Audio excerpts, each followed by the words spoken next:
everybody. Welcome to Trailer Punk Podcast. My name is Justin Hamline. Today I have, is it Adria? Adria.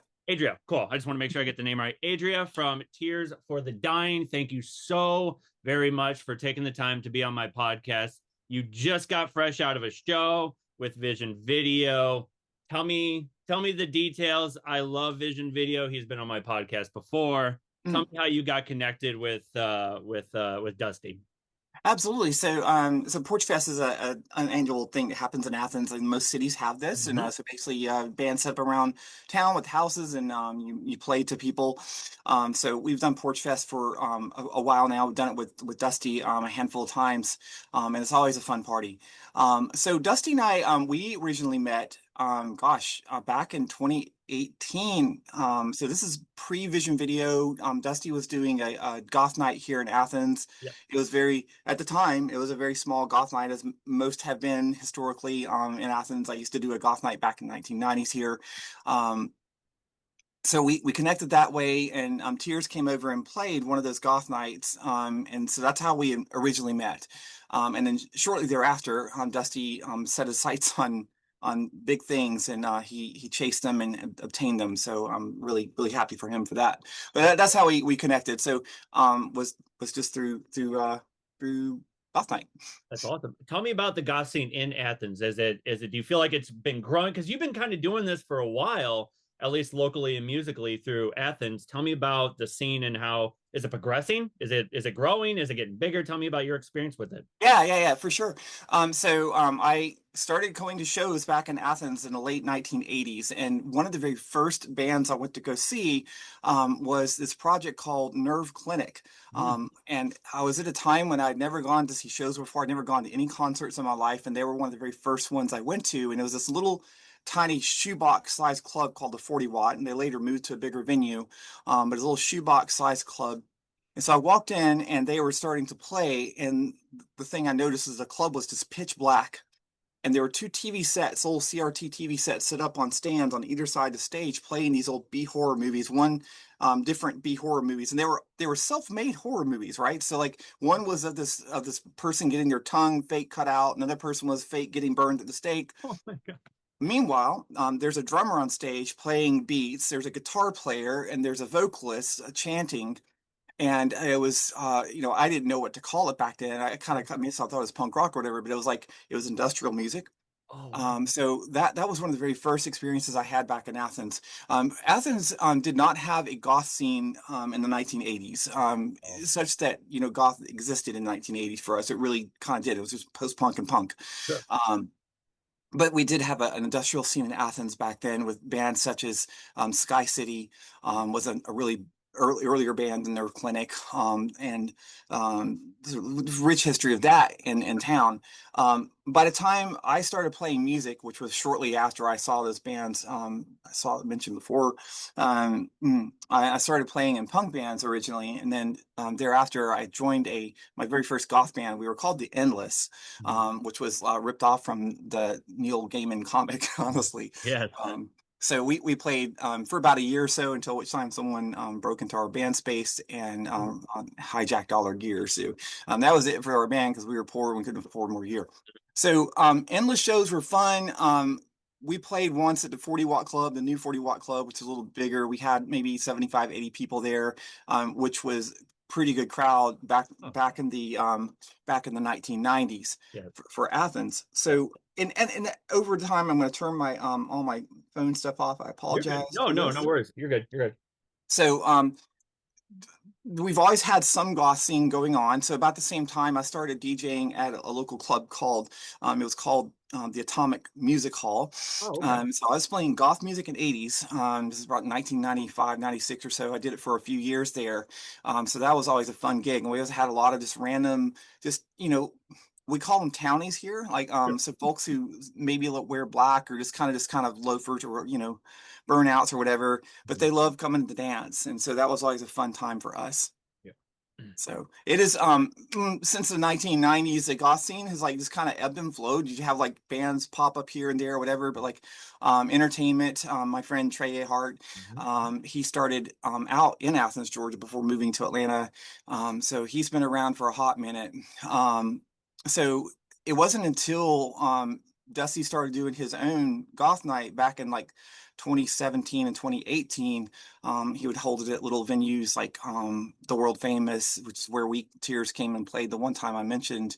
Um, that there was like a cohesive thing starting to be built, and that was just the persistence of doing a thing Mhm. every month or every few months or whatever, and just having it consistent and messaging it out and so on.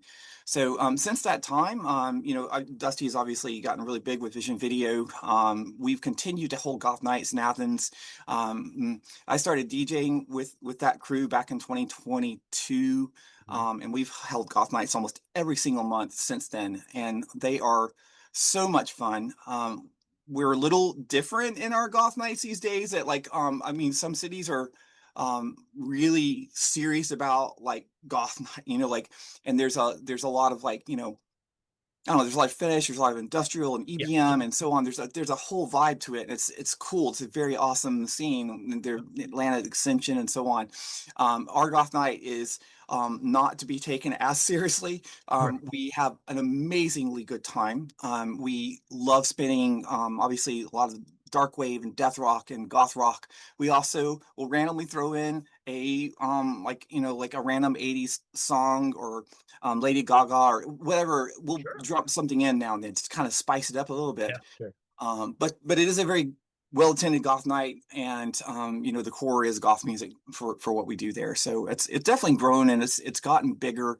When we play today at Porch Fest, not a lot of people would drive in from out of town for something like that. And there's a ton of just goth people just out hanging around, and I was like, this is really nice to see, honestly. So I'm really happy for it. No, that sounds so fantastic to see that. Just keep it going. Like we have a very small sort of goth scene out here in St. Louis that's kind of, it has its roller coaster moments where it kind of goes, and then it kind of goes, depending on just kind of what's been going on and what bands are kind of coming and going and everything like that. But Mhm. it's so good to see that it's still kind of going. You know what I mean? Like I love hearing stories about that kind of stuff. Tell me about what got you into doing music. What were you listening to?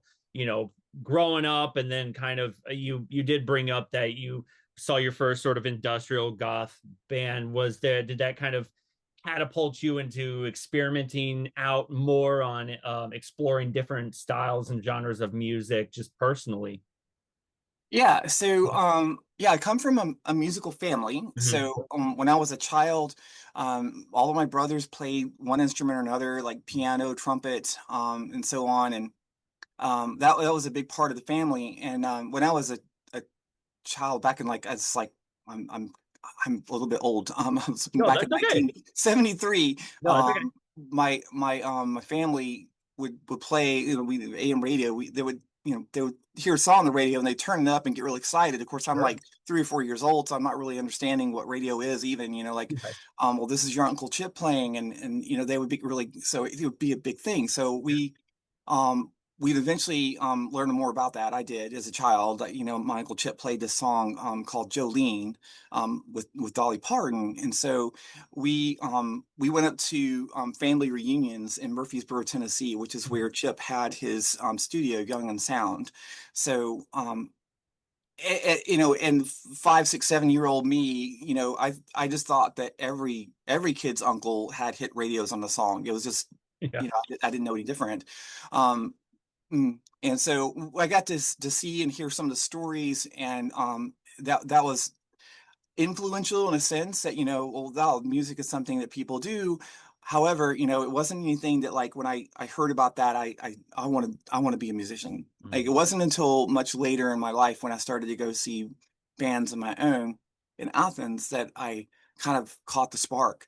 And a couple of the bands that I saw in the late 1980s that were really big in my world back then, I started going to see punk bands originally, and I was very much a punk rocker back then. I had a green mohawk and Love it. all kinds of fun stuff back then. And I went to go see a band called Fetch and Bones. Oh, They're from North Carolina, kind of an indie band from back then. And they were a party band, and they were very lively, and it was something you dance to. So um, the first time I went to go see them, I was like, wallflower. I was just standing still while everybody else was dancing. I was like, well, I don't know if I can do this. And then another band from Athens called Pylon were starting to play shows again. They were around the early 80s. They broke up for a little bit and they started doing another set of shows back in the 80s, late 80s. So I went to go see them at a pretty popular venue here called the Georgia Theater. Mhm. They were incredible. I don't know if you've listened to Pylon before, but they're a Mhm. post-punk band, bass driven. Their guitar tunings are completely strange. They're not standard E. It's kind of hard to explain what Sure. every string is tuned something different, Mhm. and it has a very unique tone, similar to Gang of Four. In fact, the Sure. two are kind of tonally very similar. So I saw them, and that was the very first time, as young Adria, that I started dancing in public around other people. I Mhm. was so afraid to do that, but they brought that out of me, and it was such an amazing time. And as I saw other bands, Follow for Now, and a lot of other groups here in town, I realized that, wow, this is something I can do. And Mhm. it wasn't long before then that I was hanging around downtown Athens with some friends late one Friday night in front of the grill in downtown. And we were kind of just kicking around. Asking some folks asked if anybody knew how to play guitar, and I was like, well, I kind of do a little bit, like. And at this time I had bought a baby blue bass guitar, and I Mhm. would bought the cassette, Gyrate by Pylon, Yeah. and I learned every single song of Mhm. Pylons on the bass guitar. So I was like, I can play guitar. I know how to play guitar. Sure. So we got together with my friend Adam Anstad and Steve Tucker, and we formed this band called Vomit Thrower. Mhm. It's just a snot-nosed running punk band. It was Love it. it was a mess, Yeah. but No, that's uh, great.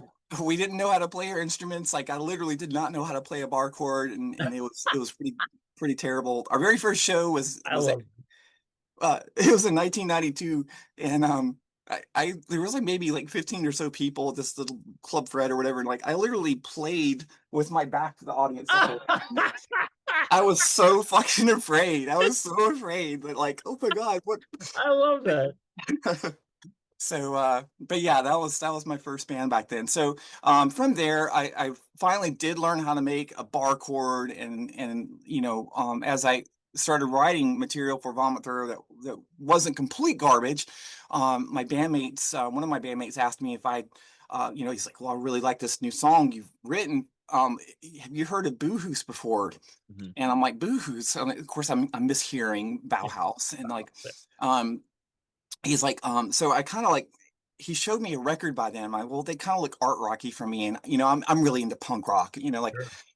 um, and he says, well, you need to come over to my house and we're gonna listen to records. And I'm like, well, okay. I finally give in, and he gets some wine, and we sit down to a record player.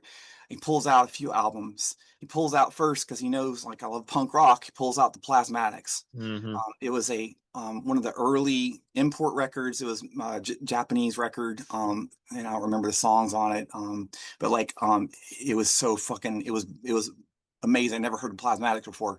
Then he pulled out Autopsy by 45 Grave, and I was like, "What the fuck am I hearing? This is incredible." Paul Cutler was a jazz musician, and so like his shit was so intricate. Like, you just listen to it and it's like it's punk, but if you go and play it, it's actually very technical. And then the third record he pulled out that night was Only Theater Pain by Christian Death. And Mm. hearing Wow. that record, that the first bells, like, my life changed at that Yeah. point. I didn't know whether I was listening to a guy or a girl. It sounded weird. I'd never heard anything like it. It was aggressive, kind of like punk, especially when you had Mhm. like Spiritual Cramp on, like, There you go. and that had Paul Cutler playing guitar with Rick Agnew on that record. I was hooked, There and you go. I bought the record myself, and I listened to it over and over and over and over again. So that was huge, and that was kind of like cracking the door open to goth. I never really experienced it before, and from there I listened to stuff like Susie and the Dance Society and Sisters and all that. And I discovered all the core basics. But back then, it Mhm. was a little different from today. You couldn't just pop on YouTube or No. on on iTunes or whatever and pull up a playlist. You Nope. kind of had to figure that shit out. You had to dig. You were like digging, like you had to go to like a record store. You had to find a lot of this stuff. Where for me, when I started kind of discovering goth music and finding it, of course, I had the help with the internet, and it was still kind of like I would just be digging, trying to find anything and everything all at once. And it was such a great experience. But for you, is like there was a lot of like you had to know somebody who knew somebody. You know what I mean? You had to know a guy from the record store. You knew someone who just was involved in the scene. And to be involved in that, like you're cutting your teeth. Like I love that type of stories and hearing those things. You brought up Jolene. Tell me what influenced you to cover it. Uh, that's probably one of the you have like two covers out, but Jolene is a really really great one. Tell me about what made you want to cover that track. Sure. Back in, this is around 2023 or so. My friend Joshua Broughton was playing guitar with us at the time. And I had was sharing with Josh my history with Uncle Chip, Yeah. and Josh was like, "Well, that's pretty rad." Josh is an accomplished musician and guitar player. He's played in a lot of country bands. And so I was like, well, do you think you could, I mean, you think you could pull off playing that? And he said, he kind of laughed at me. He's like, no, like it's a really hard guitar lick to Yeah. play. And for the record, my uncle did not write that guitar part. That was Dolly Parton who came up with that lick. Yep. And she was or still is a phenomenal guitar Oh, player. But now she's got, nails this long and probably doesn't play it as much.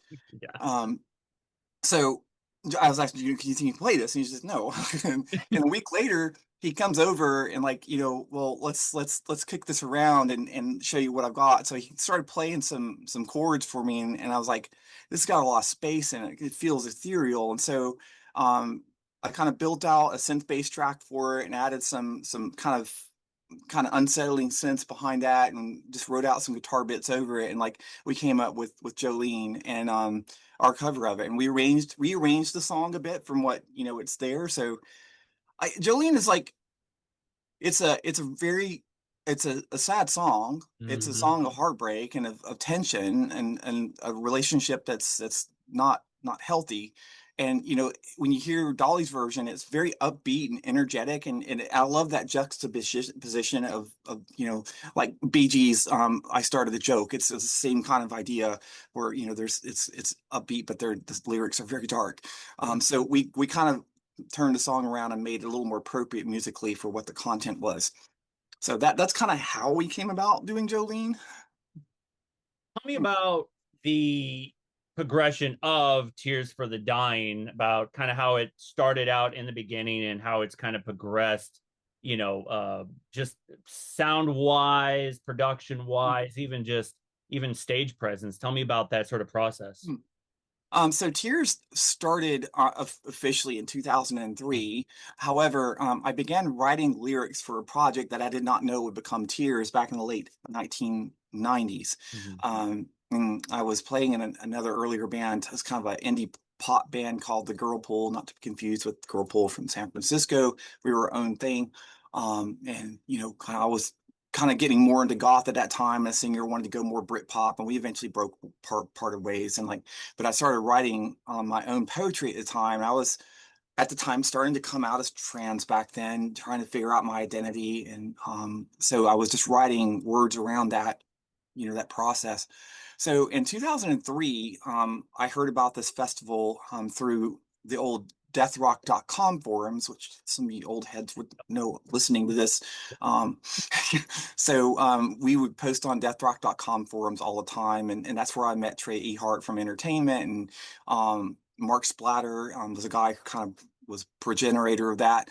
So I heard about this festival that's being held in New York called Drop Dead Festival. And I Yep. was like, okay, I've never done this before, but I'm buying tickets to a festival that's 12 hours away from me, and I'm going.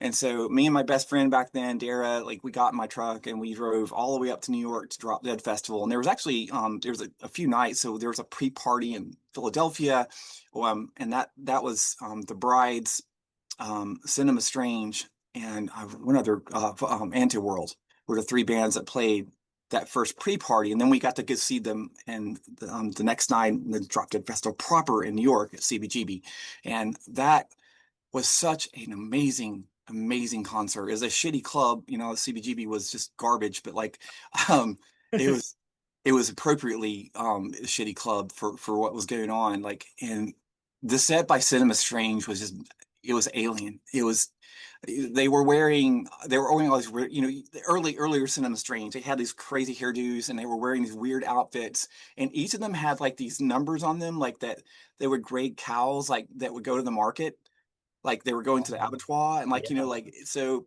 Mhm. it was just, it was so creepy and strange, and also punk as fuck, but also dark. Oh, yeah. And I was standing and just like, what am I seeing? This is so incredible. And like Annie World was playing there. Cult of the Psychic Fetus was there. Name off some other groups if I come to me in my memories, like it's a Sure. long time ago. But when I came back home, I had my heart dead set on starting a band. And Okay. so that's began Tears of the Night. So I came home and started writing music. The very first song I wrote was one called Time. And that was taken from the very first poem that would become Tears, back in the late 90s. I recorded that in a studio in Athens on an 8-track reel-to-reel recorder. Mhm. Um, I'm looking back, that was probably the most special recording session I've ever been in That's before. awesome. Like, I love that. yeah, so that was my very first song. I did it all myself, the guitar, bass, drum machine. I finally had a band put together by 2004, 2005 or so. We started playing some shows around Atlanta. Mhm. Um, and then poverty hits, you know, like I can't afford rent on the studio. And so life starts taking over. I started getting back into music in the mid 2010s, doing some different side projects and doing pop projects. And I just became more and more interested in doing like, you know, something dark and punk. And like, I'm going to start, you know, doing Tears again. Now I had continued writing songs as Tears over the years, like almost every other year I'd write a new track and put it out on SoundCloud or whatever.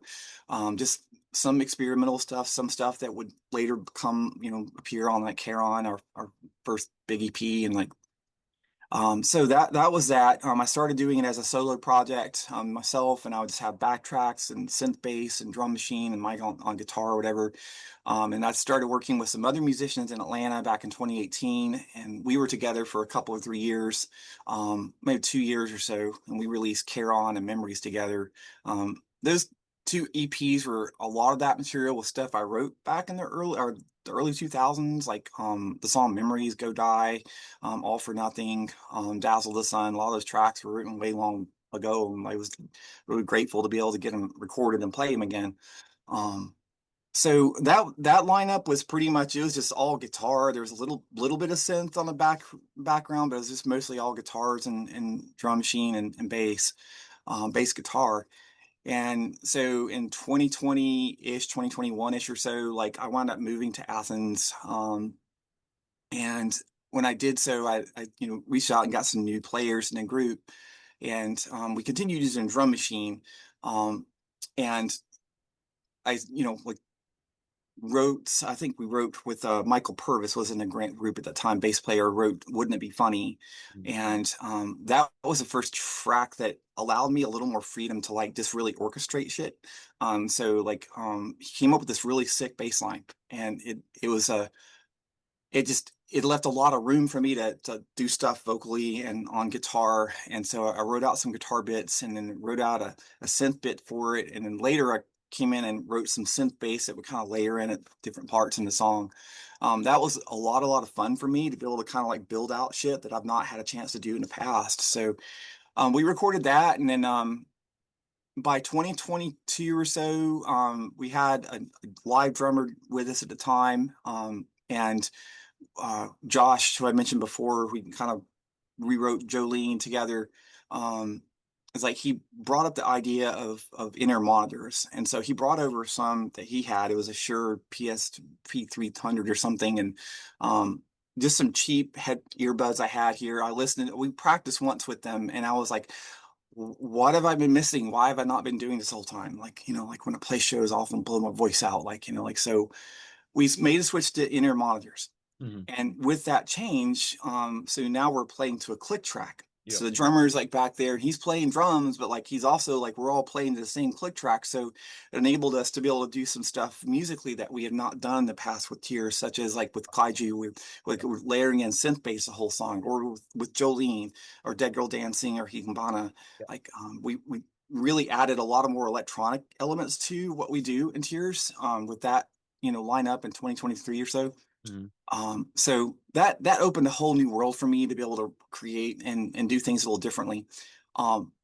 Like it's kind of been a little kind of challenge for me in Tears because like I see a lot of friends bands who like write more conventionally and like they write stuff that's like very more Cure like or more like like Drab Majesty or whatever, like Dark Wavy or whatever, and like there's those two styles right there are super duper hot right now, and I have not chosen to do that. I've kind of continued writing in my own style, which is No, I don't great. know another band that sounds like Tears No, necessarily. Um, so we're a little bit angular and not super duper accessible, and I kind of like that. And I I like taking bits of different kind of styles under the goth umbrella and kind of merging them together. And you'll hear a little bit more of that. We're about to release a new track this coming Friday called Cinders, Cindrs, which is going to be more of just blending kind of dark wave with death rock. So that's kind of been the evolution of the band. Honestly, has just kind of gotten a little more electronic over the years, but not in a kind of more synth pop, but just more gritty and electronic. Sure. I have like um over the years, like whenever I play guitar, my very first guitar time playing guitar, I loved Johnny Ramone, so that was kind of whole spread your legs out and get your guitar really low. That was kind of my thing for a long, long time. And when I started singing in the band, like doing shows or whatever, I kind of continued doing that. I started playing roller derby back in 2018. Cool. So I was skating with first a team in Athens, and I started skating with a team in Atlanta. Skate name was Formaldehyde.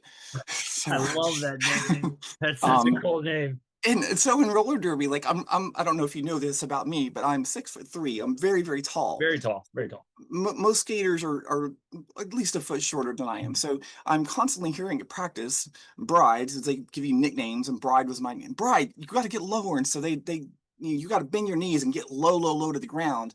And so that's how I had to skate. And you build up your quads that way. And so, still with this, that's why I kind of eventually adopted the same kind of really get low and spread your legs out. And it's almost like I'm singing in a lunge That's for okay. 30 minutes, 45 minutes or whatever. So that's kind of stylistically how I've kind of done that. And it makes me feel there's an intensity with that. Like I'm like really into it. So I kind of like that. I love that. My knees don't like it. So start feeling it right in your knees when you do that. That's so cool. I wanted to bring up that you talked about your sound and how it's different and how it's do you think it has a lot to do with your location and maybe there's a tinge of Southern Gothic that you bring into your style of music? That's a good question. Certainly like love REM. Like I wouldn't have said that when I was in my punk phase, like, but I still listen to them. Yeah. They were a big influence for me for sure. And Fetch and Bones, and even Pylon, like there's you don't really hear it when you listen, but there's definitely some southern aspects of that band as well, like stylistically. Um, so sure, a bit. That, I've never considered like our style Southern Gothic. Sure. Some of our songs might I feel like I've been fortunate to have a lot of players who like Telecasters. So like Yeah. Josh played out of one. My current bandmate, who's unfortunately not with me tonight, they have to get up early for school No, tomorrow. that's okay. That's okay. They also play with a Telecaster. Okay, So cool. you have that kind of twang with no matter what song we're playing, you kind of hear that telly in there. So for sure, I don't think we sound anything like a country band. No, not at all. I But just like think it's because I've always kind of thought location has a lot to do with how you are in an environment or how you're raised. Like certain people, if I'll talk to someone who's from New York, you can hear a bit of New York to it, or anybody who's in West Coast, you can hear the West Coast, or even just Midwest in general. I feel like I hear you. I hear you. Like, and maybe there is some of that Yes. comes across, like, for sure. Like, I feel that, especially my younger, like, earlier time into, like, when I started writing, I was really heavily into LA punk. Mm-hmm. That specific sound of Yeah. LA punk was, and that's kind of what I wanted to model my songs out of, like, I wanted to do that style, like, and that, so that kind of is a little bit, I'm really not, I mean, I still love it, but, like, yeah, that's an interesting question. I'm sure so. Like, and certainly, like, when you talked about, like, just being in the South and being exposed to things in the South, Yeah. those have been very, very influential on Adria, like, for sure. Like, growing up, and, like, there's a lot of, um good old religion in the Southeast, Sure. and my family was no different from most of the families in the South, and that, you went to church on Sunday morning, and you prayed before you ate, and, you read your Bible. And so these were things that I was exposed to growing up, and um certainly they had an impact on me. And I remember, like, going to Sunday school when I was, like, I don't know, like, sixth grade or whatever, and, like, just sitting in the Sunday school class, and they were teaching about the 7 days, and I'm listening to this, like, okay, and the first day and the seventh, they did this, that, and the other. I'm like, this is asinine. I was, even as me, as, like, a 13-year-old kid, I was like, this is insane. Like, nobody does this. This didn't happen. Like, that's when I, like, became a skeptic of religion. And, it was, like, kind of crept up on me. I didn't realize it at the time, but, I was, the groundwork work was being laid then. And certainly, as I grew older, I didn't really go to church. My older brothers certainly did, and they went through periods of time where they would listen to cool music. In fact, one of my older brothers introduced me, like, the Indigo Girls and Bananarama, and, cool bands back in the 80s.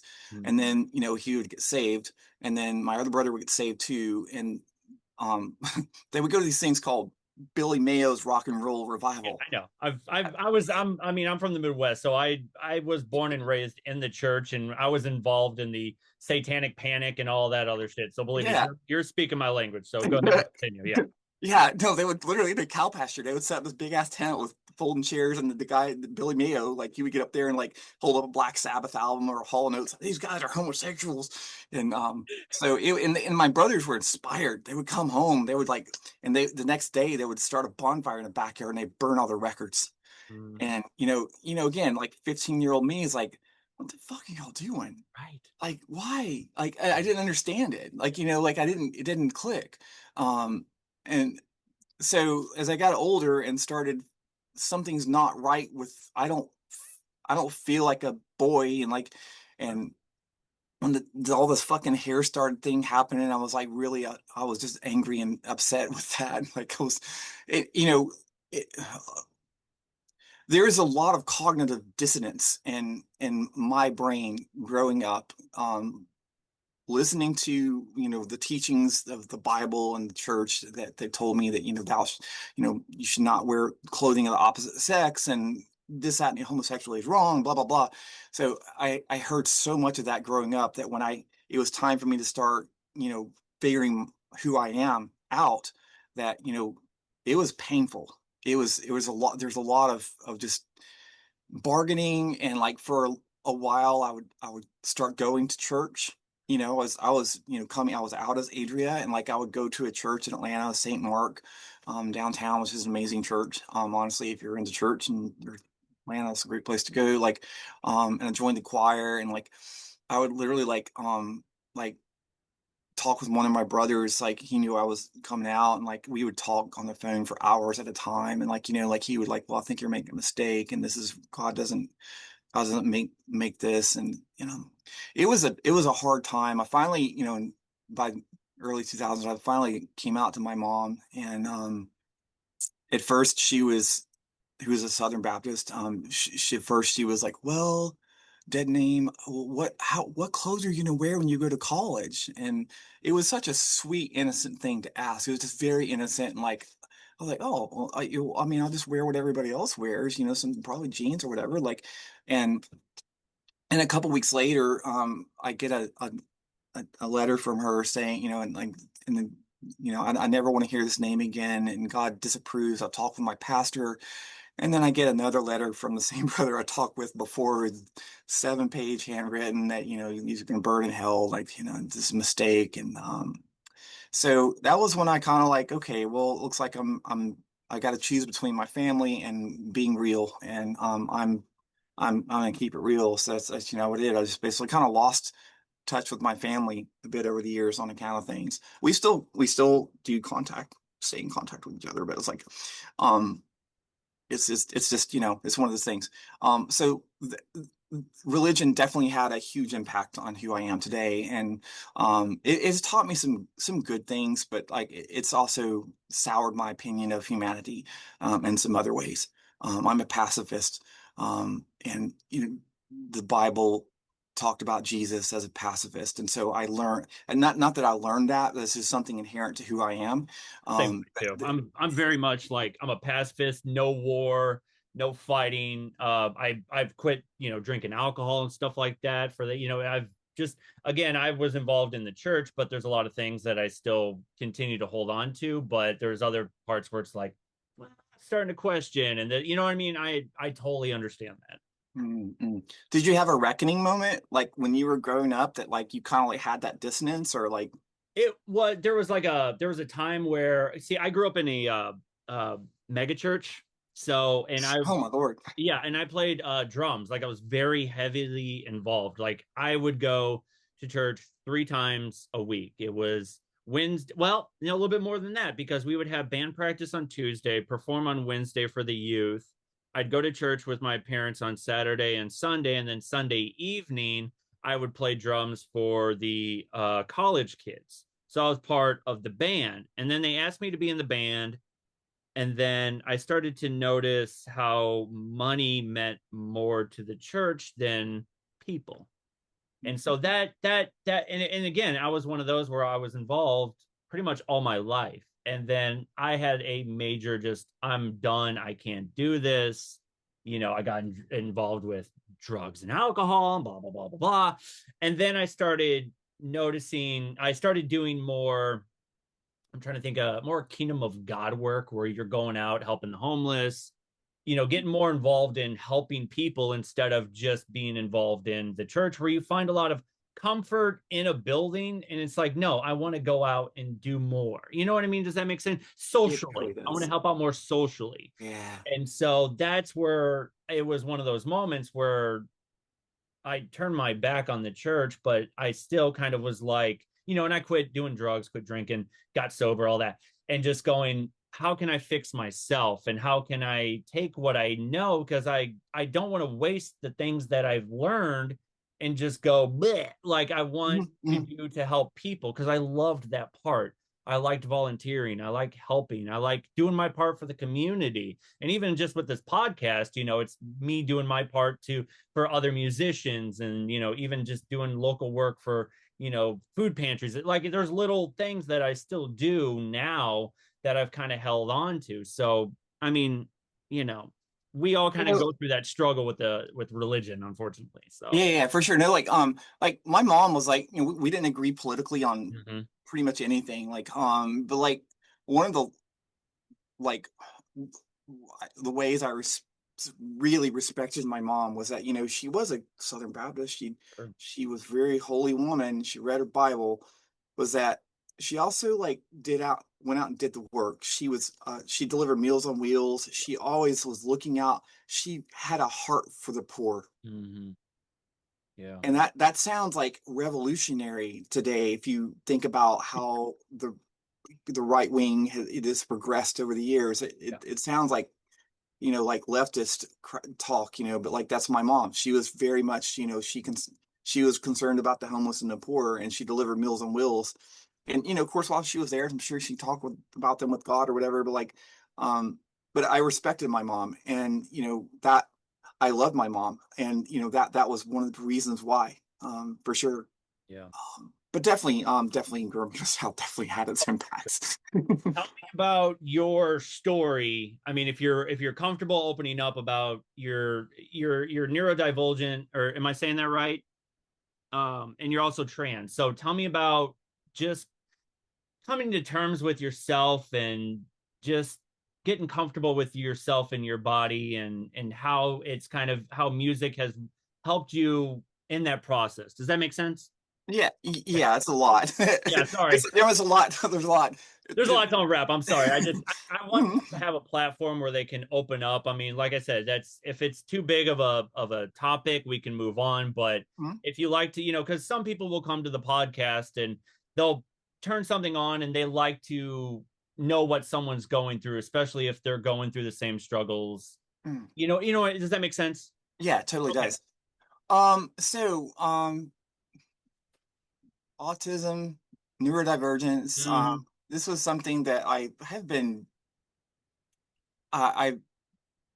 a different child. Like when I was a kid, I was very different from other kids. Like even separate from the fact that I liked wearing really, really, really tight pants and like I also cross dressed. Yeah. My parent, nobody knew, but like I was also just very different. Mm-hmm. I was um, I think what really solidified how like my brain was a little different from the other kids. Like in elementary school, one of my interests back then was insects, and I Mm-hmm. could tell Sure. you a lot about them back then.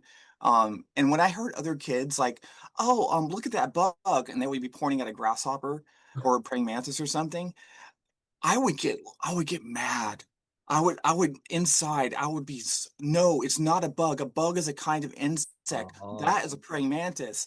So like, that whole, I would be so rigid minded about like, no, that actually is, like, so that was like when I'm like, okay, well there's that fun. And I would get so involved, like I would deep dive into whatever it is I was Yeah, doing at the time. I get it. So that was kind of a neurodivergent thing growing up. Of course, I had no idea. My parents said that I was hyperactive, I guess is the word they used back in the Me 1970s, too. like Yep. Yep. which became ADHD clinically, and like um, so these rigid ways of thinking that I had never go away. It's just part of who I am. And like I've worked in my job now for 20 years, so I'm able to hold a job and do things at the same company, I should say. It's like but like early on there was like pressure and stress about like like I was having difficulty managing relating to colleagues and I communicate things in a way that's me, we're very specific and all that, but like maybe it was too rigid, or I don't know. I just didn't know how to talk to people. It was frustrating for me and I wanted to get better. So I went to therapy, and like one thing led to another, and like started doing some testing, and discovered that I might be on this thing called Asperger's or something, which I'll talk about in a second. My mom passed away in 2010, and when she did, she left behind a trove of letters and correspondence, and a lot of that was about me, and my school life, and how I would like. One memory I have specifically would be like in my English class in elementary school, and I would turn around and look out the window and stare at the clouds the entire class, like where everybody else is actually doing, where I would get, zeros and 15s in that subject. They tested me in high school because they thought that I was either developmentally delayed. Of course, they used a different word back then, or gifted. And so they tested me, and they kind of they put me in a, a program with other challenged students. Oh yeah, I've been there Um, too. Yeah, so we call it um, resources. So so that all that kind of eventually pointed to when my mom passed away. I got found letters and all that, so I brought a bunch of stuff to a neuropsychiatrist who worked specifically with autism people. And so um, I I finally did get a diagnosis of Asperger's and ADHD. A couple thoughts here on Asperger's. Hans Asperger's was a Nazi scientist, and he was charged with basically determining um, if it was a classification. So if you had Asperger's, you were fit to work in the camps. Mhm. You were considered high functioning. Mhm. If you did not meet that threshold, you were off to the chambers. Yep. Yep. The word Asperger's is not as commonly used anymore it's as more people just like associate with that like so autism is my diagnosis now um and yeah, coming to terms with being autistic is it's been a journey and it's I'm still learning and accepting that about myself, even at age 56, but like it's been challenging to realize that you're different from other people, but then like I also know that like well, also think about things differently. Maybe there's a little more analysis sometimes, or also with being autistic, it's not just necessarily with those like being able to classify things and put things in boxes. It's also like I feel things, like I feel emotions deeper, like than some neurotypical people might feel comfortable feeling. Like if I know you well enough, yeah, and if you tell a funny joke, you might literally see me rolling on the floor laughing. Like it's just, it's just, I'm full of life, and that just comes out. No, I get that. When I get sad, Yeah. Right. yeah, No, I get that because I always had like this sort of strong sense of empathy so heavily that that's one of the reasons why I started doing drugs and stuff was because I had to mask these oh, feelings that were yeah, so yeah, overwhelming, yeah, and it would weigh on, like it would be like just feeling for somebody, it would be such a heavy weight, and it would be all I think about, that I would have to somehow mask that feeling with something. You know what I mean? Like, does that make it so it heavy? totally Like, does. oh, it's good, but it's also like, oh, it's such a weight, you know? Yeah, if no, I feel you. Like that whole masking thing. Like Yeah. so, like when I was like, hmm, um, yeah, I started realizing I was cross-dressing when I was a child. Yeah. Like my parents didn't know, or maybe they did, and they just like didn't talk about it. Sure. My mom certainly started figuring it out when I was a teenager because she would leave Bible scripture and highlighted in yellow and leave pamphlets and this, that, and the other. Like, so she knew, but like she was an older, Southern Baptist woman, and like, she didn't know to come and talk to her child and hey, what's this mean? Um, and her response was just, it's gross. And here, let me put this Bible scripture and make you stop. So, like, there was through those reactions, not just through my mom, but like my older brothers found out. And one of them, when he discovered, um, got so angry at me, chased me through the house and ran my head up against the wall. I was, that was a really rough time. Right. Yeah. Understandable. Um, yeah, so I learned that like, okay, I can't talk about Mm. wanting to be a girl to anybody. I have to keep that right here, and nobody can know about it. Although all the kids at school knew it because my name was FAG. Like that was my name all the time, and I got picked on and bullied, and gum was thrown in my hair on school buses, and it was high school was a fuck, and I stopped going to school just because I got tired of being bullied all the time. Both for obviously I was autistic and undiagnosed back then. They didn't have the diagnosis back then, and also for someone who was femme presenting, it was just all kinds of wrong. So like as I'm getting older, like when I was younger, my brothers had a dirt bike, a little Honda or something, and so I that was living out the country as I did. That was my escape. Mhm. And so I got into dirt bikes, and here we go with the deep dive. Yeah. And I studied, I read all the magazines. I could tell you like the specifications, of bore and stroke of the KX 250 of the 1989 model. Uh, I loved them, and I rode them, and I read about them. I dreamed about them. That was my world, and that was my escape. That was Mhm. like the kind of like the drinking. Like it Yeah. was just for me. It was just to dull thinking about reality or whatever. Sure. So that was kind of what I did is I just rode dirt bikes. And Mhm. as I got older, like that, I just immersed myself in that. I got I got enough where I could buy my own bikes, and I started racing motocross, and I like won some trophies and things. I wasn't that great of a rider, but like Sure. it was quite an adventure. Like and I started hosting this web forum for writers in my area way back in the day, and it became really popular. And like I started hearing some chatter from other forum members about me, about how I was gay or something, and they, and I'm like, how are they? Why are they doing this? I'm not out to anybody. How? And I'm riding dirt bikes, but like, how are they saying this about me? Like, and I hadn't transitioned, like there was not like it was like, how are you guys doing this? And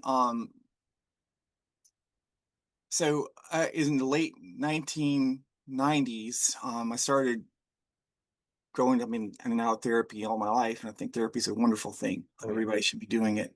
And was eventually referred out to a gender therapist in Atlanta, and her name was Erin Swinson. And so Erin and I met for some time, and she's like, "Well, you're transsexual," and that was like, it was like freeing, and also like, no, I can't be that. And so like, um, and I had long hair at the time, and I remember like my reaction to that was like at first like, oh, this explains everything. And, oh wait, no, I can't be that because transsexuals, transgender people are weird, and that's against the Bible. And like, so I went I went down to the local barber shop or the haircut place, Supercuts or whatever, and like I'm like, can I donate my hair for, locks for kids or whatever that program is? And like, I cut my hair off. It was short down to there, and came home, and I was like, that night I got into the tub. Love taking baths. I had taken showers, and like I got in the tub, and so I slid down in there, and I was getting ready to wash my hair, and I felt there was like not, like, and I just like, I fucked up. Mm, I fucked up. mm, And so I then started going to, speaking of church again, the whole bargaining process. This dude, Jay Baker, who's the son of Jim Baker, who's, I mean, I don't disparage, I will disparage the guy, was a piece of shit. His wife was amazing though. She was a friend of gay people. So Jay was also a friend of gay people, and he had this alternative church in Little Five Points in Atlanta that I went to, and I met this lady there named Dara. Um, and Dara and I became fast friends, and she became my big sister. And so Dara and I would hang out all the time, and that was when I really started like, um, I kind of want to transition, yeah. and that was such a scary time in my life. Like I've got this nice paying job, like I, I, you know, I it was wild, and so like I finally made a plan, and I kept telling myself, you got to shit or get off the pot. Mhm. I was in my 30s at the time. You got to shit or get off the pot. You got to do this, or you're not gonna run out of time. Yeah. And I finally decided to do that, and I went to my boss at my job, who the CEO of our division was a gay man, Mhm. and my boss was pretty chill. And so I went to him and Kevin, the CEO, and I'm like, hey, I'm trans, and I want to start being called the different name and the different pronouns. And so we all talked about that. And this is like back in 2004 or so. Wow. And so it was at a time when they didn't really know how, there wasn't a kind of, there's no guides or, best practices on how to come Right. out of work. Right. And so what they did is they wound up calling a meeting. They planned it out, and like there's like all 30 staff in this big office room thing, Yeah. and they says, oh, we all called in like, well, okay, Adria is now Adria, and she and her pronouns, and all these people were hearing this for the first time. It was so like, it was it was like it was traumatic. It was like quickly traumatic. It was like, but it was like I thought it was normal. I thought this is what you're supposed to do. Yeah. So I came out at work, and I started dressing and being called Adria. And there's a couple of right wingers that didn't like it, but tough cookies for them because the CEO of that company was gay, and like they wound up getting fired. So and I didn't. So yeah, it was good. So I transitioned there. I was out at that company for a few, like a year or so, and I was like, this is you're dealing with people misgendering you all the time. And at first, you kind of expect it, but after a while, it's like just the paper cut. And so I wound up taking a job with another place, and I'm doing that place for the rest of the time. Like um medically, like I started taking hormones illegally back in the like early 2000s. Mm-hmm.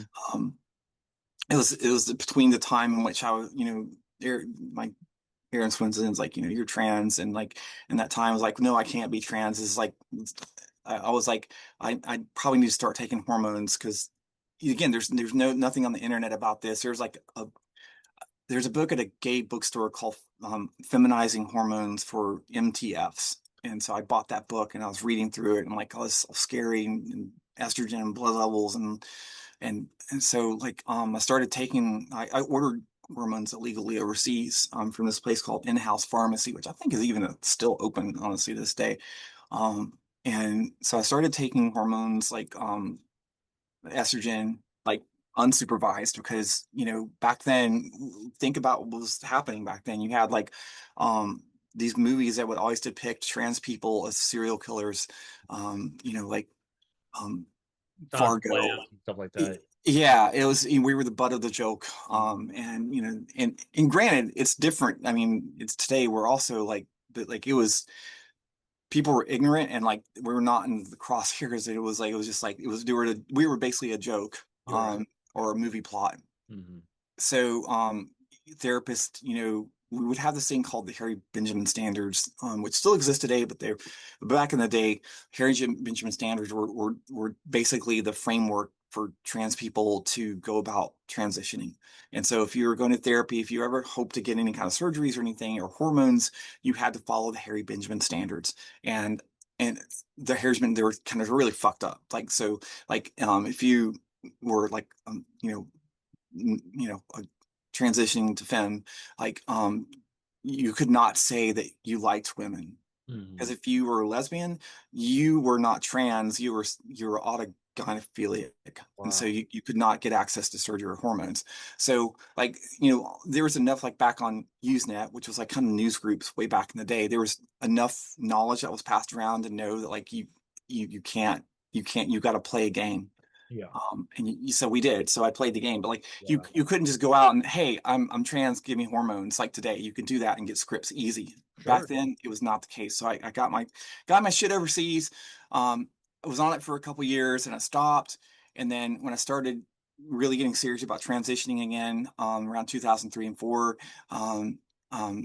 friends of mine at a trans support group in Atlanta, like they hooked me up with a doctor that worked with trans people, Mm-hmm. and they prescribed me. It's gonna sound weird as shit Oh. because it's weird as shit, but like they prescribed me this stuff called Premarin. Do you Mm-hmm. have any idea what that is? Mm-mm. No, not at all. Premarin, Premarin. So it's horse urine from a pregnant Oh, okay. Yeah. horse. Mm-hmm. And so they collect it, first of all, which is problematic as hell for the horses. They collect it, and then they process it and they put it in pill form, and that was your estrogen. Wow. That's what you took for estrogen. Wow. Um, That- and so they got me on Premarin. They get me on this stuff called spironolactone, which is like an anti-androgen testosterone blocker. So that was when I first started doing that. I was being supervised by a doctor for the first time. They were monitoring my levels and everything was good. Um, like, insurance coverage, I had a job back then, but like you would not cover, Oh yeah. because it was like, they would not cover trans stuff back then. So I kind of had to do all that off the books. I knew that I really wanted to have surgery. I wanted to have boob job. I wanted to have bottom surgery, but like that was impossible because I didn't make enough money and it was really, really expensive. I did finally scrape up enough money to have an orchiectomy done in 2006 or so. Had like literally, it was all out of pocket, and I remember uh, this is hopefully I don't know if trans people are watching this, but like, No, it's fine. No, this is I'm always I'm thank you so first I don't want to interrupt you, but thank you for sharing this. And this podcast is for everybody. So I've had, punks, people trans, just I want everybody to feel comfortable coming in, watching this. And thank you so much for sharing this, but go ahead and continue. Sure, sure, sure. Mhm. So insurance companies did not cover any trans procedures at all. So being that I was still like broke as shit back then because I wasn't making a whole lot of money, I was like, okay, I went to this urologist and like they gave me options. All right, for option A, with full like anesthesia, it's going to be X dollars, and we can also do it with local anesthesia, which was like around $1,000 less. And I'm like, that's the one I can afford. I can't afford this other one. So I went, checked in a month later, had some friends go with me, and God, Lord of mercy. It was brutal. It was brutal. And Wow. all it was the there's a lot of nerves in Sure. the glands deferens, and it, even just like the needle that had the Novocaine or whatever it is they were injecting there, even just that going in there was like it was Scream City. Like like they had a male nurse in there, and I was like just like vice gripping that dude's hand while it was all going on. It was so incredibly painful. And all because insurance companies decided that it was appropriate for them to deny health care to trans people, that I had to go through that excruciating pain to Sure. be who I am. Mhm. And, here we are. Now we're looking at the same shit now, like 20 years later, Yeah. 25 years later. So had the thing done, recovered well from it. And that was it for my trans medical stuff until like in the late 2010s when I had did finally was able to get bottom surgery done. By this time, insurance companies were back in the 2010s. It was like a really good time for trans people. Yeah. Like the society was a lot more open for Yeah. us being who we are, and like insurance companies, corporations. You had like pro trans ads. It was amazing. Hmm. So I was very fortunate to be able to get that done. Good. So that's basically God uh, damn. Thank you my so much journey for from being sharing that. trans. I know that's got to be one of those things where it's like, fuck, diving into it. But you have no idea how much I appreciate you sharing that story with me. And we can go ahead and get back into music. And again, I don't mean to sidetrack, but I just love hearing everybody's story. You have such a powerful story. And thank you so much for sharing that. I really appreciate Of it. course. Um, Tell me about the process of you going into a song. Does it start with lyrics? Does it Mm. start with melody? Do you start with a beat? And are you still doing like hardware gear, or have you gotten more involved in like a digital audio workshop? Sure. So my very, very first song I mentioned earlier in this podcast um, was written on this. Ooh, that's a good one. It's a Roland R8. Yep, that's a That good was the one. one that Time and Disease was tapped out on, and honestly, all the early stuff, Go Die and All for Nothing, all that was done on that drum machine there. And eventually, I thought like I was not this very same Tascam over here, but I was using one similar to it, Yep. four Hmm. track. And I eventually upgraded to a BR864, which is a digital version of this. And that's when I thought I was really like, oh wow, I'm like, I could do more. It could Yeah. like instead of 4 tracks, I could record 8 tracks, and you could bounce stuff over more or less losslessly. So it was a fun time for sure. Um, mm, but by the 2010s or so, I using Adobe Audition for a little bit, and eventually got Studio One. And so everything I do these days is in Adobe.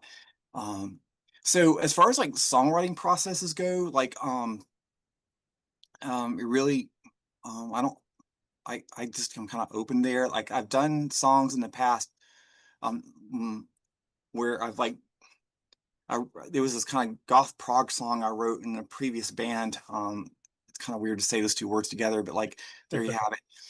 It's very complex with a lot of different changes and bridges and breakdowns and things. And I wrote it all out on this drum machine. wrote all the parts out before I even wrote the first note. I had no idea what the music was going to be. I just was really into this specific kind of beat. And then I finally picked up bass guitar and wrote a scalar over that and sounded fucking pretty cool. So I've done the drum first method, and that's fun sometimes, like if you get inspired. Um, these days, if I'm writing by myself, I just like don't have a set process. Like I'll sometimes pick up and use just I'll pick up a bass guitar and I'll just start kind of jamming by myself, just and I'll find some interesting and I'll pick up my phone and record it, and I'll go back and listen to it a few days or a week later, and if it still sounds good, I'm like, oh, I'll put this in the DAW, and maybe this will become something. Same with the guitar. I don't like jamming with people, believe it or not. I just like jamming, like just getting together with a group of people and just playing instruments at the same time without a goal in mind. I guess it's more of it's autism on one, but like it just seems pointless. So I like having a task. Like if we're gonna write something, I like together. I like this like let's do it and let's get it done and quit, and then we'll flush it out. Yeah. Um, like our song on In the Shadow of Midnight Sun, we have a song called Iki no Kota. Song, this words it means I survived in Japanese. And it was a song all about overcoming, your worst mental health nightmares and like surviving through that shit and becoming a better person. So that song, it was kind of a banana, you know, DB banana type thing that I literally we wrote, me, Josh, and we kind of put that thing together in 15 minutes, like Awesome. front to back, like it was done. So those are super duper fun songs to write, and there's other songs that like Dead Girl Dancing that I pretty much wrote all that out in the DAW. Um, so it's just like it's the DAW gives me another option to write. I feel like I'm blessed that I don't really have a whole lot of writer's block. There's always different methods of coming up with stuff. Um, and as far as like, it tends to usually be music first. Like, really start with words. Words as a they don't come as naturally to me as I'd like. um, I don't know, like so I usually save those for a little bit later, like in melody, and like the music will kind of help figure out what the melody is going to be. Um, but once I do start getting some words together, like some of them are going to look like with Dead Girl Dancing, there's like three different vocal parts in that song. There's like kind of, I was one of my favorite Bowie records, like the Scary Monsters and all that. He did so much vocal dissonance in that record, and I was like kind of wanted to go and had that same dissonance feel with that song. So I kind of got a chance to just by myself write all those parts out, and using the circle of fifths and using a little bit of theory that I learned, kind of figured things out and make them fit together. But yeah, so that's it, like for sure.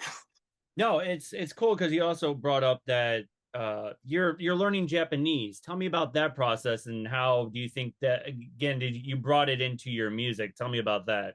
Mm, mm. So, so Japanese. I've been low-key interested in Japanese culture for a hot minute. Like back in the 2000s, while working at the company with the cool gay CEO, Yeah. my coworkers would sometimes send around YouTube videos and links back then, and they would send stuff of like these funny Japanese commercials, like it would be Arnold Schwarzenegger, Yeah. like doing this drink, and in the commercial, his tagline would be "Daijo Bui," and he would say this over and over again, and like there'd be this character with him that looks like a bottle, and her head would come off, and it's silly. Japanese commercials are So just silly. bonkers, Hmm. um, and I love them. Yeah. And so that was kind of when I first realized that this crazy weird stuff was happening overseas, and I was like, oh, it's really fun. And then 2011 came around, and I was at work one day and started seeing the headlines about a tsunami in Japan, and so like I tuned into that as that whole thing happened, and I was like, oh, this is fucking horrible. It was like the World Trade Center, but this is like in Japan, like like so.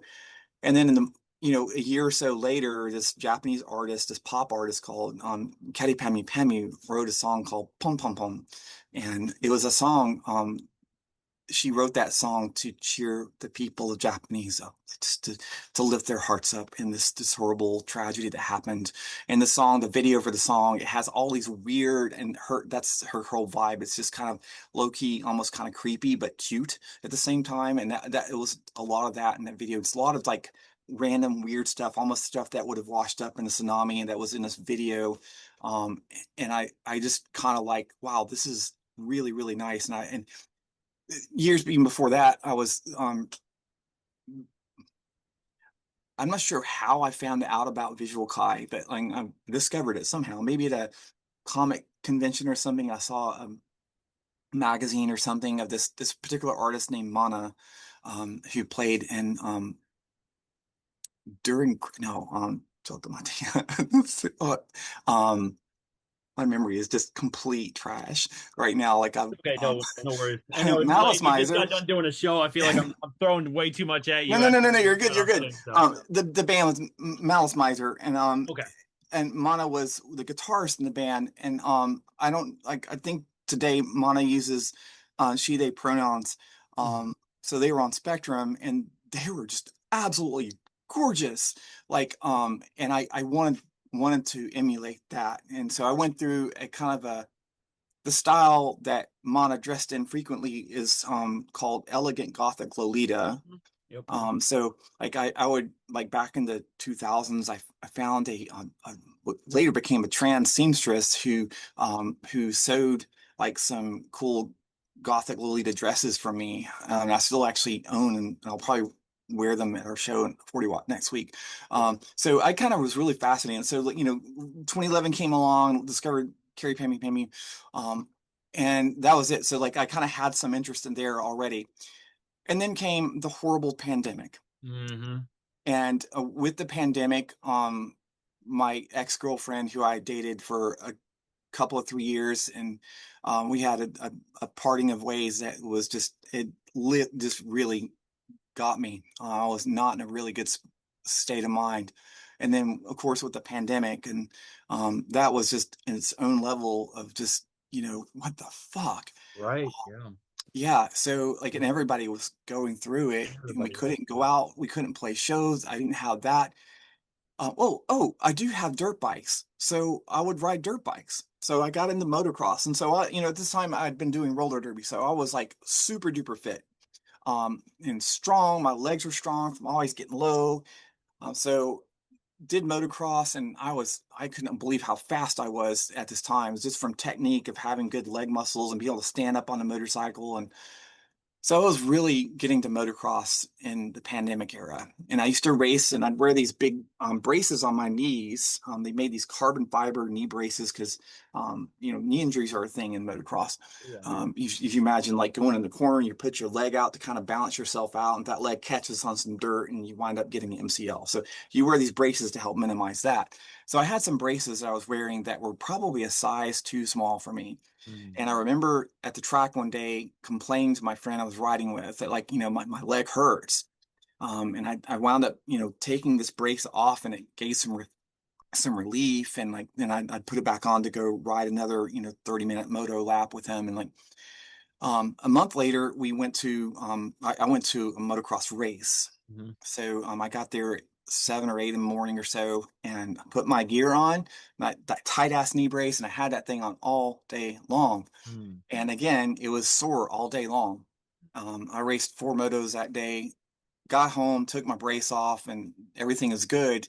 But a couple of days later, I started having this distinct pain in my calf muscle, and I just on a whim, I posted on this motocross forum, like, has anybody else had, a calf muscle? Like, could I like maybe hit my calf on my foot peg somehow? And this one guy wrote back and says, you need to go to the doctor right now because you sound like your symptoms are like a blood clot. So this guy probably saved my life, this stranger online. I went to the doctor, and they did some testing and like ultrasound, and confirmed that there was in fact a blood clot. So this was in 2021. right smack dab in the middle of the pandemic. They put me on this stuff called warfarin. I'm epileptic, so I couldn't be on any of the new generation anticoagulants, or sorry, anticoagulants, yes. So they put me on the older one called warfarin. Mhm. And warfarin, it's been around for a while, it's stable, but like also if you just do this on your arm, you're gonna wind up with a bruise that big. Mhm. Because like the doctor says so it's basically you cause bruise. So like you don't want to hit your head because you can bleed out. Doubt, So yeah, no yeah. no motorcycle riding, no bicycle riding, no roller skating. Like so I'm already like mentally unwell. Like Right. I was just not doing very well before No. the blood clot happened, and then all my coping strategies were just taken away from me. Oh, So that next year, 2 years, I was a mess. And I'm eternally grateful for my bandmates back then who kept tears was the only thing I had. Zaki, Morgana, Michael Purvis, like I'm just so grateful for them. They don't realize that they saved this girl's life back then just by playing music. yeah. That's all I had. So while I'm just losing my mind, I'm just I looking back, I was probably on the verge of going insane, Yeah. um, having suicidal crises Mhm. frequently on, calling helplines and like um, back then I just I had no self awareness. I was just blurting out whatever I was feeling at the time on social media, like on my Facebook page. Okay. I would just openly say, "Oh, I don't want to, I don't want to do this. And I don't want to be alive anymore." And like, just horrible shit. And then people would see that and they would be like, "Oh, well, well, they would show compassion, which is, I think, the right thing to do." Um, but none of that ultimately fixed me. I had to do Sure. that myself, which I Of eventually course. will get to. But like, um, I I knew that I felt terrible and I needed to do something to make myself not feel so bad. So I decided to start learning Japanese. I was already watching a lot of anime and I was like, well, if I start learning a language, it will get my mind off of feeling terrible on feeling, okay, well, let's learn how to say each Nissan Shi. And so that's what I did. And I started, I was using apps back then, Duolingo, and, I got a little book and stuff. And I'd start used to watch all the dubs and all, you hear the English and all that. Now I started watching in subbed. And so I'd start hearing the language a little bit more. And of course, it's all so fast to me and I'm not like just understanding anything. Um, and I continued studying, and I still study this day. I'm not fluent. I can barely tell you what I did today or what I ate. It is an incredibly difficult language, Japanese. There's four different alphabets. I said four, not five. Yeah. Four alphabets. Um, and it's an incredibly difficult language, but um, coincidentally, to Japanese people, English is an incredibly hard language for them to learn, and it's an incredibly hard language for many of the world to learn. So we got that going for us. So Japanese was literally just it was a way of a positive self reinforcement to keep my mind off of feeling terrible. In time, I used both learning Japanese and I would eventually be able to stop taking warfarin. I would start being able to do roller skating again and so on. And so I began to, that path to wellness, which, is never this linear thing. It's just going to be like this. Sometimes it's going to be like this. It's just going to have like bad days. But it wasn't until 2023, I think the fall of 2023, when I had I crashed out big time. I was getting really overwhelmed. I started doing another side project away from tears, and I was so incredibly stressed out, and I crashed out really, really hard, both on just like with my friends in real life, and I started posting all that stuff on and I wound up losing some friends that I cared about, Mhm. and they walked out of my life, and I haven't talked to them since then, and I just felt so horrible. I got into therapy and started seeing a therapist, and like the first therapist I saw her for about a month or so, and then she flat out said, I can't work with you. Um, I can't fix you, and you'll have to find somebody else. And like I never had any like arguments with this person, but I was crying all the time. Like it was just a lot, and they didn't have the skill set or the emotion. Like, the therapists are people too. They didn't have the emotional bandwidth to be able to handle my sets of issues. I found a Japanese therapist, and like coincidentally, it just happened. Just Japanese dude. And like kind of also was kind of seeking out. Like I wanted somebody not of like I wanted somebody outside of my culture for a different perspective. Sure. And so he specialized in trauma therapy. And so Wow. um, I worked with him, and that first year was hard. Like we went over some childhood memories. We went over the breakup and some shit that happened back then. Like we would just like talk about it sometimes for weeks at a time.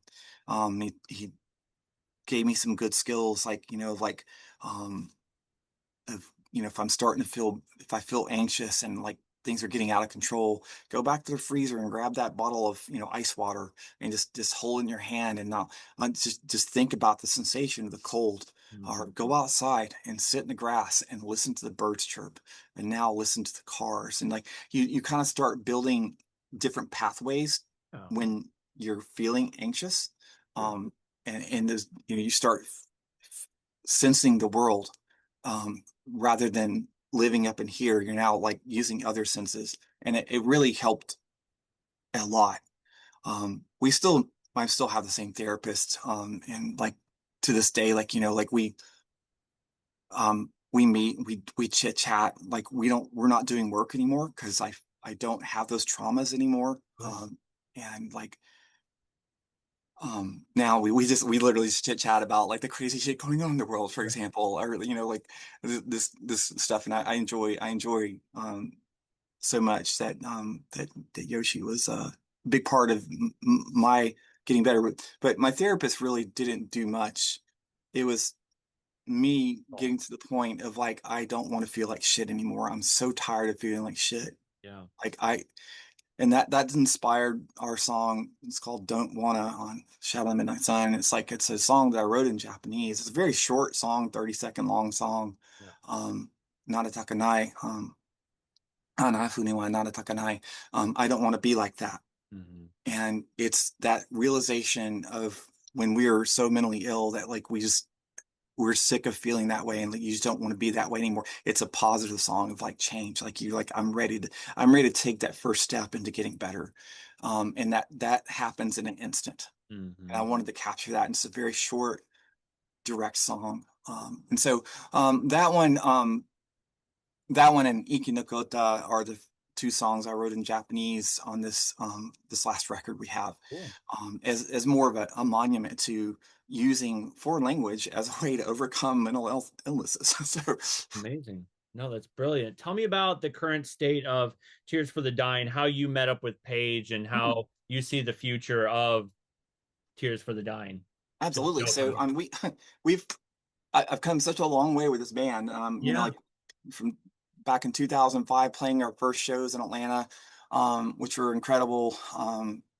To now, like um, mm, so I had various fill-in players over the years, and I'm grateful, and I've learned a lot through all of them. I'm friends with a lot of the bandmates I've had in the past. Mm, it's just like Josh lived in Atlanta, I lived in Athens, and that hour commute Oh yeah. is brutal. And he started school and he couldn't handle it. Um, I had a fill-in player in 2024, my friend Cody White. He played with us for some East Coast shows. He's a really great guitar player, and he kind of had this dream of being in a band. And so we both got to live that little dream together. We played in some packed houses, 500 folks or whatever. And like it ultimately, Cody was a father and he had a child, and his child, he needed to spend more time with his kiddo. So he had to not be able to go on the road anymore. So I was almost ready to like, I think I'm good to put Tears on the side burner for a while. And I happened to to be chatting with Paige, who I've known for a hot minute, and I'll tell you, and Paige is like, well, I play guitar, and one thing led to another, and I sent Paige a couple tracks, and they, we got together to meet for the first time, and they played the tracks back, pretty much flawlessly, and I was like, well, we had decent chemistry. Paige and I originally met back during roller derby, I think 2017. Mhm. Um, we were skating for the same local team. I was in what they call boot camp. I was still a fresh, brand new skater trying to not fall down all the time. And Paige had been skating for a hot minute, and they were like, I think they were already scrimmaging and getting ready to play bouts or whatever. Mhm. They had a knee or something injury at that time, so they stopped skating, and I wound up going to Atlanta. That's how I originally met Paige. And we've remained in contact and friends. Paige discovered Tears somewhat separately. I guess they did a radio show back way back in the day, and they would have Tears, play music, our music on that show. So I was really surprised to hear that, when Paige like, well, I'll play guitar for you. Like this, Tears is one of my favorite bands ever. Like, that's kind of how that fell into place there. And Paige wound up learning like gosh, 20 or so songs in a very short amount of time. And Tear songs, like some of them are pretty stupid easy to play, but some of them are not. And they did an amazing job just picking up all, and we switch around in Tears. I don't know if I've mentioned that or if nobody knows our band, but we switch off instruments live. Yep. I'll play bass on some and guitar on some. Sometimes we have two guitars and synth bass. But they learn all those tracks, and we've been playing. We've gone mm, all over the Southeast. We played Absolution Fest a couple weekends ago, and it's been amazing. I really enjoy working with Paige because they are such a punk rocker at heart, Mm. and like this, they speak to me exactly what they're feeling. Like there's just no like Paige can be they can word things softly, but like if there's something needs, like Paige will call me out on my bullshit. Oh, And like when you have someone you trust and that they will call you to task on something that you're not thinking through clearly of, it's so beautiful. It's well, beautiful. I don't know if that's the right word to say, but like it's really nice to have someone that you can trust, and you hear that, and it gives you a moment of growth. So we connect well, for sure. And I'm grateful for Paige's partner, who is okay with Paige going out on the road with us. We're going to be going up to New York City in a couple of weeks, so I'm super duper happy to be doing Tears with Paige right now.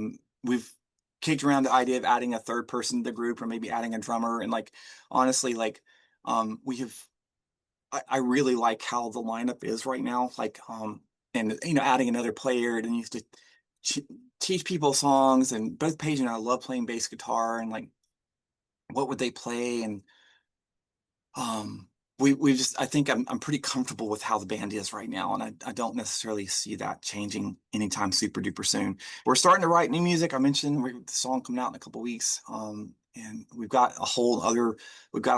like 10 or so songs that are in the DAW right now that we're kind of working up. So I hear I it. don't think a record's ready to be announced right now, but like it's coming. Good, good. Well, thank you so much. I really appreciate your time. I won't keep you any longer. Go ahead and let people know what shows you got coming up, and go ahead and let everybody know what's going on. So yeah, we can be found on all the social media platforms. We're probably most active on Instagram, so it's Mhm. Tears for the Dying Band on Instagram. We're on Facebook, and we sometimes do TikTok videos or whatever. But like find our music on all the streaming services out there, iTunes and all that, and which we could go into some. It's like they're all problematic at this point with I know. so you can find our music pretty much everywhere. The preferred method is obviously Bandcamp. I always push for Bandcamp just to make sure every artist deserves their proper due, their proper amount, and what. So believe me, I make sure I give the links to go to Bandcamp over doing streaming just because I want to make sure you guys get what you deserve. Yeah. Yeah. So those are how to find out more about our group. And we are playing some shows. We've got a handful of stuff booked through the end of the year. So the next date we have here is in Athens, Georgia. I'm not sure when this podcast is going to air. This is on. It'll be this week, so it'd probably be tomorrow or the following day. But go ahead. Sorry. Fantastic. So in Athens, once a year, there's this thing called Southern Gothic Festival, and it's a collection of bands from the Southeast that come to Athens, Georgia, and play on on on around this time. We have this big parade here called Wild Rumpus that happens. So that happens on the same night. We've been playing at Southern Gothic for I guess each of the times it's happened over the last 3 or 4 years. We're playing again this year on Saturday, October the 25th. Vision Video, Missing, Entertainment, Dolores Galore are the other bands on the bill that night. So if you're in Athens or in the state or whatever, it'd be a great time to come out and see some amazing music there for sure. So after that, we are going up to Northeast. We're doing a little run up there with Red Party on, I believe that's on Saturday, the 8th. We're playing our Fallout in Richmond on the 9th. We're also looking at getting a show set up here in Philadelphia, maybe on the 7th. So that'll be happening up in the Northeast. And then later this year in December, we're going to go out on the road with our friends in Academy Order. We'll be doing some dates around Southeast, Tennessee, Alabama, maybe North Carolina, maybe South Carolina, or maybe even Arkansas. We're trying to feel out some things, but stay tuned for that. We will definitely keep everybody updated on the Instagram. I'm literally on there all the time. So awesome. Well, thank you so much. Well, thank you, Justin, for having me on. For sure, it's been fun chit-chatting with you. Well, thank you so much. I appreciate it. Take care. Bye.